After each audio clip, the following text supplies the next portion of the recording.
Bantu. Apalagi kalau memahami bahwa panggilan pelayanan bagi sesama. Yang pertama itu motivasi batin. Dalam pelayanan berangkat pada panggilan rohani untuk mengasihi dan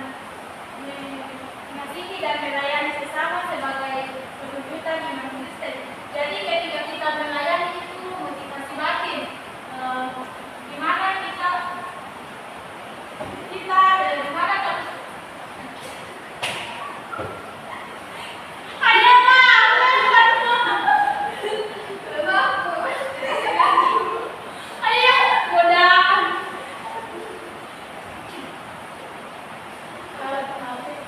naik dalam mewujudkan iman kita kepada Kristus itu kita harus terus memotivasi batin kita untuk melakukan pelayanan. Dan kita dalam pelayanan kita tidak boleh memilih-milih. Misalnya ketika kita melayani, kalau yang beruang kita layani dengan baik, sedangkan yang tidak beruang kita ogah-ogah dalam melakukan pelayanan. Itu. Yang kedua itu bakat dan talenta. Setiap remaja memiliki karunia untuk unik yang dapat digunakan untuk menjangkau dan memberkati orang lain. Oke, baik. Siapa yang punya talenta? Talenta apa itu? Menyanyi. Oke. Bakat dan talenta itu bisa kita gunakan dalam pelayanan. Misalnya ketika kita berbakat dalam menyanyi, kita bisa menjadi kantoria. Begitupun kalau kita punya bakat dalam bermain musik, kita bisa mengambil pelayanan di dalam gereja. Begitu. Yang ketiga, kepekaan sosial. Di kepekaan sosial ini memiliki hati yang pekat terhadap kebutuhan di sekitar dan keinginan untuk membawa perubahan positif di lingkungan sosial kita harus selalu membawa dampak positif dalam kehidupan kita. Contohnya, kita berbuat baik kepada sesama kita. Jadi jangan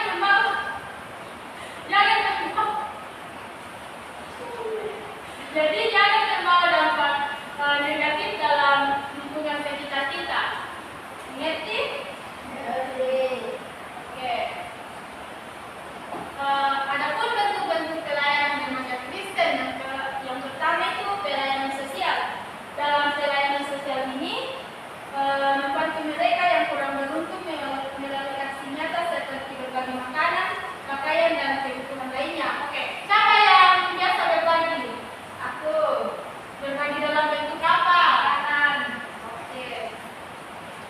Ya, Lempas. Berbagi apa Lempan? Oke. Jadi dalam berbagi itu kita tidak harus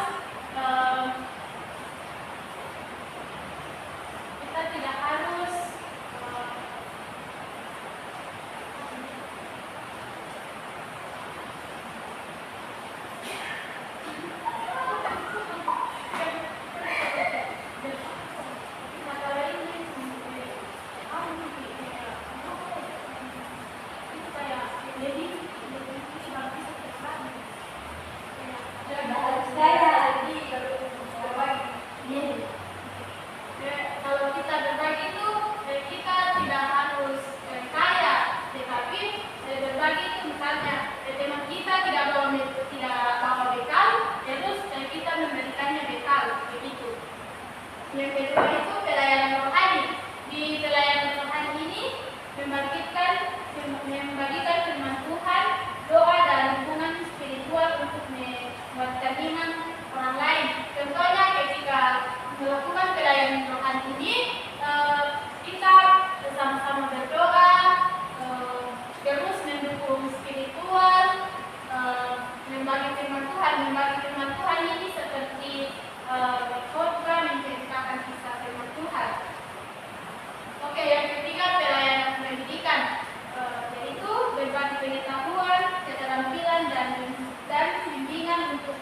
membantu pertumbuhan intelektual dan karakter individu. Di pelayanan pendidikan ini, ketika kita mempunyai bakat dan keterampilan, misalnya kalau kita bisa main gitar, kita bisa mengajari teman kita.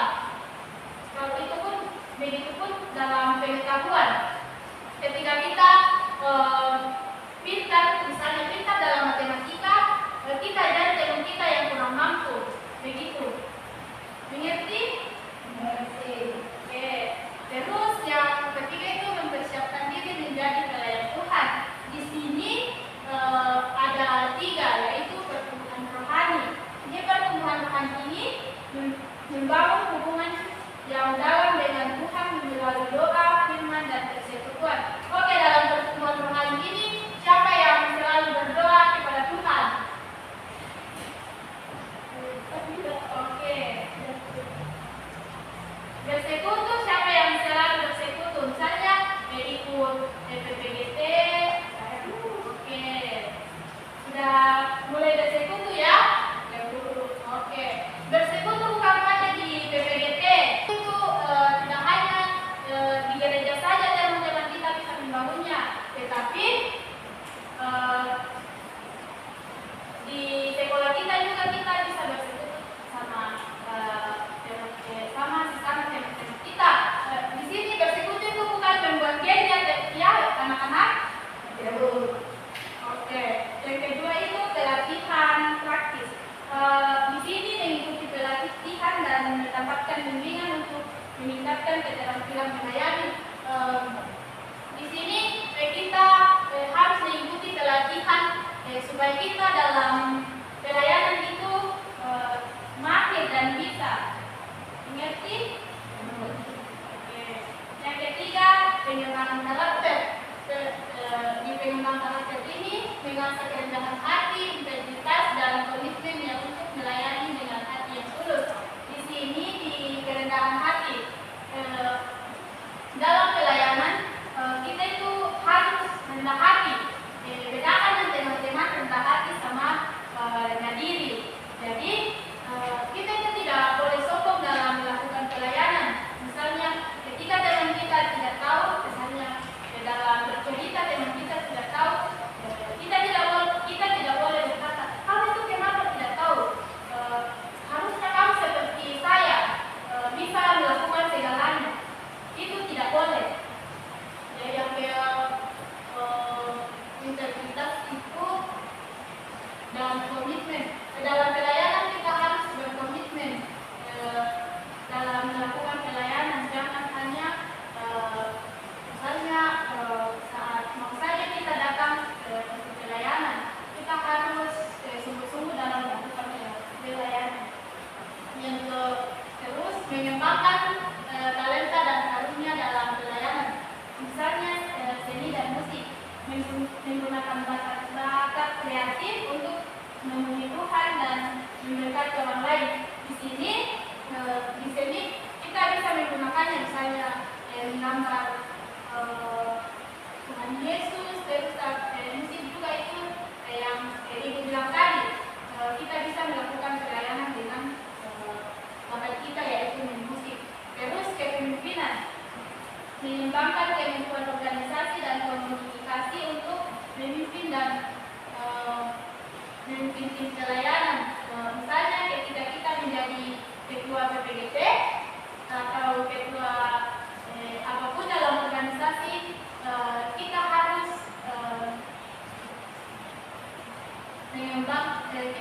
mengembangkan kemampuan itu. Terus yang ketiga, mengajar, menggunakan karunia mengajar untuk informasi hidup orang lain. Misalnya kita bisa mengajar ada di sekolah minggu kita tentang bagaimana mengasihi Tuhan, itu mengajar. Terus kepedulian, menunjukkan kasih dan empati dalam melayani mereka yang membutuhkan. Ketika kita melihat orang yang membutuhkan bantuan kita harus menolongnya tanpa harus meminta imbalan. Kita harus menolongnya secara ikhlas. Begitu ya? Oke, yang keenam itu menjalin relasi yang sehat dengan sesama, yaitu saling menghargai, komunikasi efektif, dan kerjasama tim. Dalam melakukan pelayanan, kita harus saling menghargai dalam tim tersebut, karena ketika kita tidak saling menghargai, di situ tidak akan terjadi komunikasi. Begitu ya. Oke. Terus tantangan dan hambatan dalam pelayanan. Dalam pelayanan kita itu tidak serta-merta melakukan pelayanan dengan baik. Pasti ada kelemahan yang kita miliki, yaitu keterbatasan waktu, perbedaan budaya, kelebihan rohani, penolakan dan dukungan. Terkadang juga dalam kita melayani itu terkadang kita ditolak karena berkata kalian masih muda, apa yang kalian tahu, begitu. Jadi ketika kita melakukan pelayanan, kita harus menunjukkan yang terbaik bahwa oh kita bisa, begitu. Baik, sebagai penutup kita harus menjadi garam dan terang dunia, yaitu manfaat pelayanan itu memberkati orang lain, mengembangkan karakter Kristen. Dampak pelayanan bagi kita itu membawa transformasi di komunikasi, memperkuat iman dan persekutuan, dan menjadi saksi Kristus di dunia. Oke, sekian dari materi Ibu. Siapa yang mau bertanya? Sudah jelas? Lempar ketawa. Ada yang ingin ditanyakan? Tidak. Baik, minggu depan kita bertemu lagi. Oh, kita akan melakukan quiz hari ini. Setuju? Setuju. Oke. Jadi kita akan masuk di quiz. Silakan anak-anak untuk mengambil HP dan masuk di Chrome, lalu ketik krisis, baru kita akan main games. Baik, silakan kasih masuk kodenya. Lalu kita akan tunggu.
menjadikan praktek dalam semuanya yang kehidupan kami. Ya Tuhan, sebentar kami pulang untuk melakukan kami agar kami tiba dalam kami dan Yesus Bapa. Ini menjaga kami dalam kemampuan berdoa. Haleluya.